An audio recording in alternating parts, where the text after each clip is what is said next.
हिंद महासागर की शांत लहरों के नीचे एक छिपा हुआ युद्ध दशकों से चल रहा था। लेकिन अब वो खुलकर सामने आ गया है। आज हम एक ऐसे संकट की पड़ताल कर रहे हैं जिसकी शुरुआत तो बहुत दूर हुई, लेकिन जिसका अंत सीधा भारत के दरवाजे पर आकर हुआ है। तो इस पूरी कहानी के केंद्र में एक ऐसी घटना है जो सब कुछ बदल देती है। एक ईरानी युद्धपोत जो भारत का मेहमान बनकर आया था, अपने घर लौटते समय रहस्यमयी तरीके से डूब जाता है। और नहीं, ये कोई हादसा नहीं था, ये सिर्फ एक जहाज का डूबना नहीं था, बल्कि ये एक सोची समझी चेतावनी थी, एक ऐसा भू राजनीतिक संदेश जिसका मतलब दुनिया को समझना था। तो इस एक घटना को समझने के लिए हमें इसके पीछे चल रहे बड़े संघर्ष को देखना होगा। ये टकराव है ईरान और अमेरिका इजराइल गठबंधन के बीच का। देखिए, ये संघर्ष कोई रातों रात पैदा नहीं हुआ है। ये तो सालों से चल रहे एक गुप्त युद्ध का अगला और ज्यादा खतरनाक चरण है। जो लड़ाई अब तक प्रतिबंधों और साइबर हमलों तक सीमित थी, वो अब खुले समंदर में एक सैन्य टकराव बन चुकी है। अब सवाल ये उठता है कि ये युद्ध लड़ा कैसे जा रहा है, क्योंकि यहाँ दोनों पक्षों की रणनीतियां और तकनीकें एक दूसरे से बिल्कुल अलग हैं।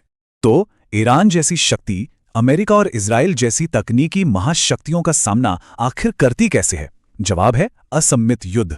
ये एक ऐसी रणनीति है जहां आप ताकत का जवाब ताकत से नहीं बल्कि चतुराई से देते हैं, जहां दुश्मन की सबसे बड़ी ताकत को ही उसकी सबसे बड़ी कमजोरी बना दिया जाता है। और ये स्लाइड इस युद्ध के असली चेहरे को दिखाती है। इसे आप एक स्टडी गाइड की तरह समझ सकते हैं कि आज के जमाने में युद्ध कैसे लड़ा जा रहा है।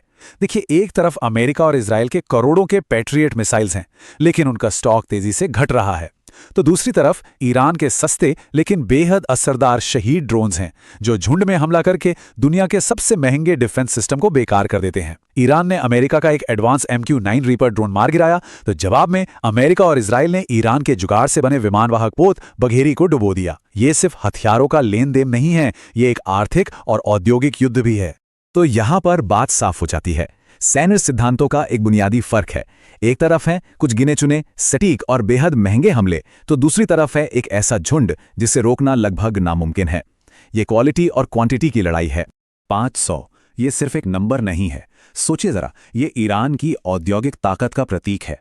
हर रोज 500 ड्रोन और मिसाइल बनाने की क्षमता का सीधा सीधा मतलब यह है कि ईरान इस लड़ाई को महीनों या शायद सालों तक खींच सकता है, तब तक जब तक कि उसका दुश्मन थक कर बैठ ना जाए। चलिए अब जरा और गहराई में उतरते हैं और देखते हैं कि इस टकराव के पीछे आखिर बड़े रणनीतिक लक्ष्य क्या हैं। यहां हर पक्ष के असली इरादे सामने आ जाते हैं। इजराइल के लिए ये ग्रेटर इजराइल बनाने का एक मौका हो सकता है। अमेरिका के लिए ये ईरान को अंदर से तोड़कर मिडिल ईस्ट में अपना दबदबा बनाए रखने की कोशिश है। और वहीं ईरान के लिए ये अपने अस्तित्व की लड़ाई है, जिसके लिए उसने एक ऐसी सेना बनाई है जो अपने लीडर्स के मारे जाने के बाद भी लड़ती रह सकती है। तो मतलब साफ है, ये लड़ाई सिर्फ सैन्य जीत के लिए नहीं है, बल्कि ये मिडिल ईस्ट के पूरे नक्शे और पावर बैलेंस को हमेशा के लिए बदलने के बारे में है।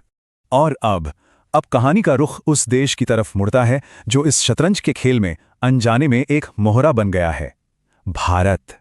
एक दूर का युद्ध अब भारत के लिए एक घरेलू संकट बन चुका है। वे भारतीय नौसेना के मेहमान थे। ये एक वाक्य इस घटना की पूरी गंभीरता को बयां कर देता है। यह हमला सिर्फ एक जहाज पर नहीं था, यह भारत की संप्रभुता पर, उसकी मेहमान नवाजी पर हमला था। और यह हमला कहीं और नहीं बल्कि भारत के अपने ही समुद्री आंगन में हुआ। ये टाइमलाइन सिर्फ घटनाओं का एक क्रम नहीं है, बल्कि भारत के लिए एक रणनीतिक अपमान का दस्तावेज है।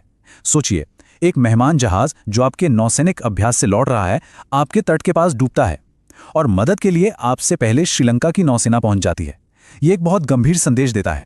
और यहीं पर असली रणनीतिक समस्या की जड़ है। अगर आप खुद को समुद्र का संरक्षक कहते हैं, तो आपको अपने ही आंगन में सबसे पहले प्रतिक्रिया देनी होगी। इस एक घटना ने उस दावे पर एक बहुत बड़ा और गंभीर सवाल खड़ा कर दिया है। अब ये स्लाइड एक बहुत ही जरूरी सवाल पूछती है कि अमेरिका के साथ भारत का रिश्ता असल में है कैसा? क्या ये बराबरी की दोस्ती है, या फिर एक ऐसा रिश्ता जहां एक पक्ष बॉस की तरह शर्तें तय करता है? और ये सिर्फ कहने की बातें नहीं हैं, इसके कुछ ठोस उदाहरण भी हमारे सामने हैं।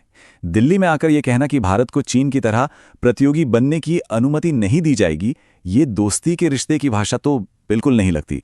हम अपना ये विश्लेषण यहीं खत्म करते हैं, इस एक बड़े सवाल के साथ कि दिग्गजों की इस दुनिया में कोई भी राष्ट्र अपना रास्ता आखिर बनाता कैसे है।